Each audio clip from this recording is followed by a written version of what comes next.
Goku48071. Welcome to Geeks United. I'm Captain Logan. And I'm Vince. Here is our video directly from us to you, just to you. Really hope you enjoy it. Thanks a lot for supporting us and for joining Geeks United. Goku48071 is a long running viewer, and we appreciate... Man, he should take a rest. Yeah, I know. He needs to slow down a little bit. Right? He's like the running man from Geek Tech. So anyway, thanks a whole bunch for all of your comments over the years, and we really appreciate all your support. Now we're going to give you the video we promised, which is us doing a Geeks Not Nerds specifically for you. Just for you. I mean, unless you want to post it, that's up to you. But anyway, so right now we're going to pull our random topic. We wrote down a bunch of different topics, and we decided instead of doing a topic specifically for the person, because we don't know everybody really that well personally, we thought we'd do it all the same for everybody, and so we came up with a bunch of random topics. We pulled one at random. At random. And Vince, tell Goku48071 how we decided what his topic was going to be. Well, we found a giant ogre, and on his big mace we started sticking topics on each little individual spike. And he swung at me, and I had to try to catch one with my teeth.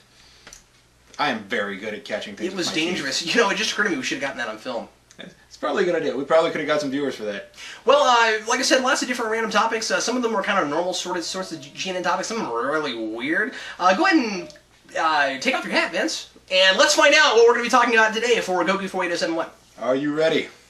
Are you ready? Are you ready? Are you ready? Are you ready? The three of us are ready. Here we go. The topic is, would you like to be a cyborg? And you know, I don't think that this is all that far-fetched of a question, Vince. I think we're getting closer and closer to a day and age where people might be able to get cybernetic implants to do various things for them. I mean, I don't think we're that far away. Yeah, kind of like Bicentennial Man. No, nothing like Bicentennial. Well, maybe. Yeah, like somebody, they come up with a, or what do you call that, organ or something. Oh, that's right. Yeah. Or maybe a joint that's robotic. Yeah, things like that. Sure. Well, I would say that that if it like replaced a limb that I lost or something like that, I mean, I totally would do it. You know, yeah. I mean, anything to get my motor skills back. Yeah, you know, that's the thing is that would there be a loss of sensation would be my question. Like if I had to replace a limb, yeah, sure, but would I replace a limb? You know what I mean? Like if I had to, if I'd lost something and had to put a replacement on. Obviously, why wouldn't I?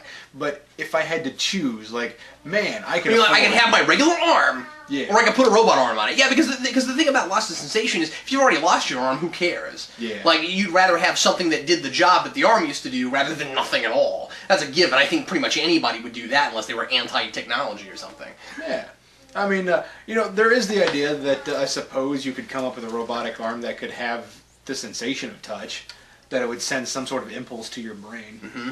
And I guess you would just connect that to your nerves, you know, the whole sympathetic nervous system and all that hoo-da-ha. Right. Efferent and afferent and anything... Wow, you remember more about that than I do.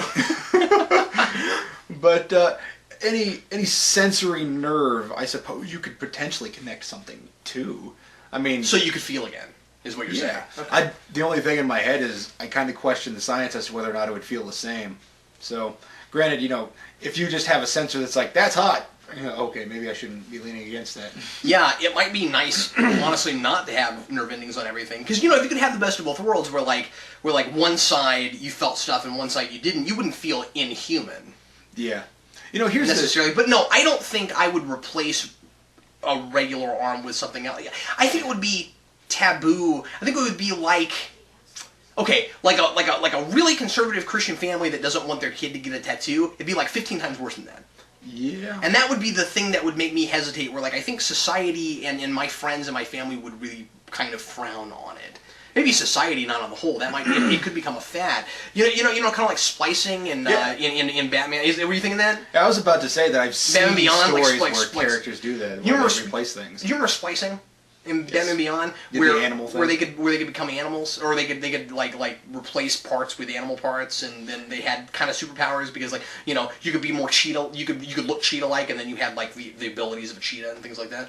Yeah, you know, in my head though, being an animal would be, you know, hurtful to you having any social life or getting a job, but Yeah. having cybernetic parts might help you get something.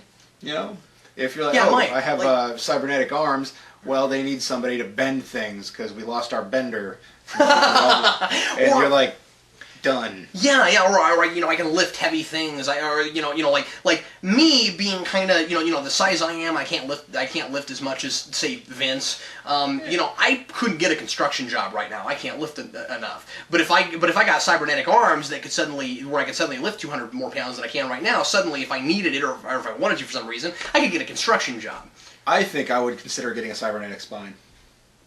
Back problems would be a thing of the past. Probably live longer if it actually worked. Yeah, exactly. If provided That's cybernetics, I think I would actually consider getting a cybernetic spine. That would probably be one of the hardest things to replace. Yeah. But it'd be totally worth it. There's a Star Trek episode about that. Really? Yeah, where it's the one with the barrel.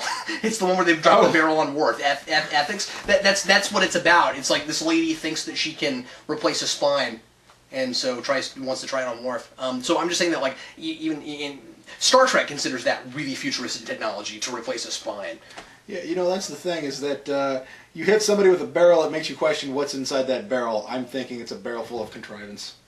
Or monkeys. Monkeys. Anyway, I felt the need. Anyway, okay. So what about other kind of cybernetic implants? Like how far does this go? Would you get cybernetics for the same reason that you would get a cell phone? Convenience. Like, would you want the chip that would make it to where you could call a person by doing this?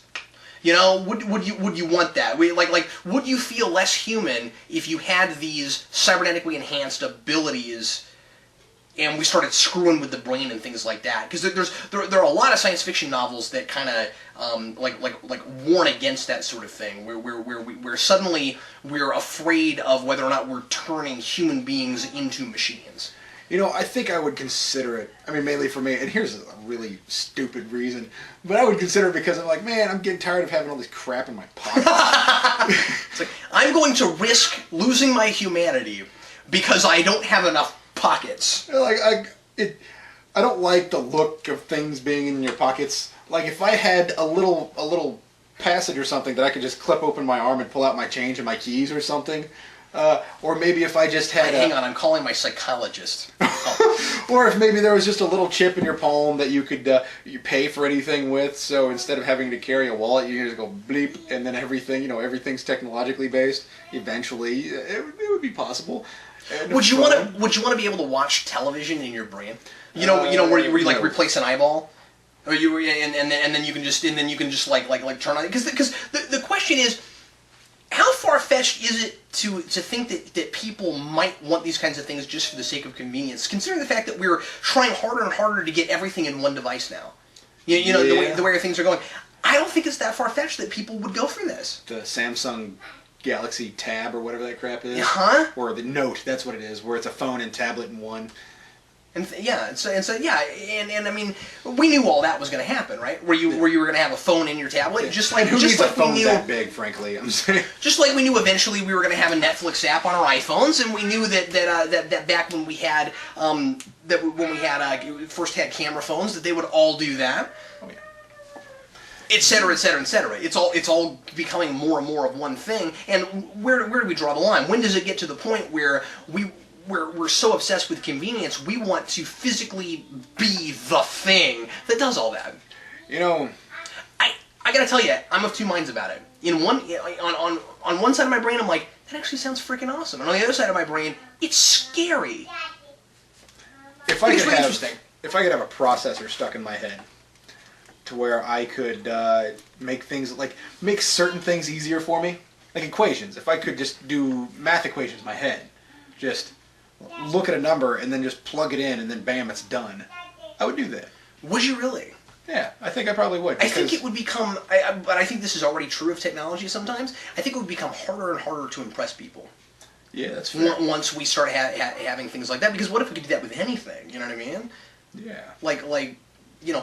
Suddenly knowing things wouldn't be that impressive because, your brain would be automatically hooked up to Wikipedia or whatever. That's a good point. Then it would become like a sudden society of sensation. And It would be but neat. You would lose sensation. It would be neat on a personal level. I think that it would be really dangerous on a global scale. Yeah. I think it would. I think that humanity would lose something. That's a good point. But I think in some ways we already have. Well, you know, with the internet, and I don't want to be too cynical, but I think in some ways we already have. I mean, when everything is at the touch of a button, who needs to learn anything anymore? I mean, I think we're already dealing with this sort of thing. And I can answer that, why we need to learn things. We still do, you know what I mean? It's still good to have a knowledge set. And I'm not saying there's anything wrong with being able to look things up at your fingertips. I do think that we abuse it. And I think that what we're talking about right now, with becoming cyborgs, we would completely abuse it. Yeah. No, that's fair. I mean, I think people kind of go overboard on certain things. Like, you know, they say that tattoos are addictive. So you start off with a little butterfly on your hip, and you're like, isn't that cool? Well, maybe I'll get a sleeve now, and maybe I'll get a tattoo on my face of a teardrop. And like I said, there are a lot of science fiction stories that do the same thing with cybernetic implants, where it's like, you know, you start with the replacement of your eye, and then you do all these other things. Yeah. I have a friend who wants to get 2 metal plates surgically implanted in his head. And then he wants to get 2 horns with magnets on the end and snap them on. On that note, well, hey, that's your special Geeks Not Nerds just for you, Goku48071. Thanks once again for supporting us by joining Geeks United. And we sure hope that you enjoyed this and that you enjoy all the other stuff that we put on your DVD and also all the stuff that we put in your package. Let me know what you think of my book. If you haven't already read it, I can't remember if you bought the original or not. But enjoy that and the comic book and everything else. And thanks a lot, as always, for watching. I'm Captain Logan. And I'm Vince, reminding you, Goku, to support your local comic book store, if you want to. You could. Or Best Buy when they have implants. Yeah, that's right. Go to Best Buy to get your cybernetics. Yeah. Ooh, it's good. I'm getting a little creeped out by this. Like, I think I'd rather go to a place with like a medical name to get my cybernetics. Oh, good point. Well, anyway. It's a totally solid spine. You can self-implant this way. I'm getting shivers down my cybernetic spine. Anyway. We'll see you on Geekvolution, Goku. Thanks, buddy.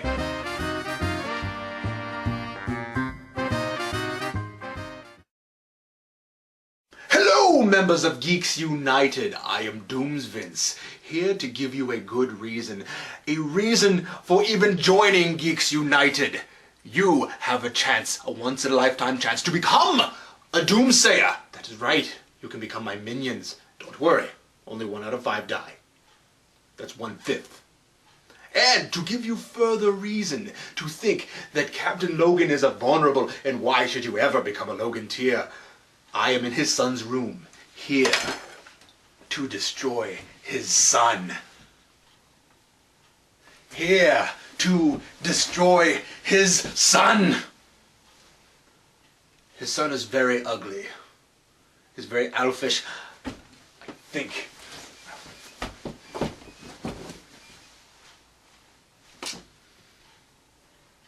Captain Logan's son will be mine, and you shall be my Doomsayer, if you know what is right, what is good for you.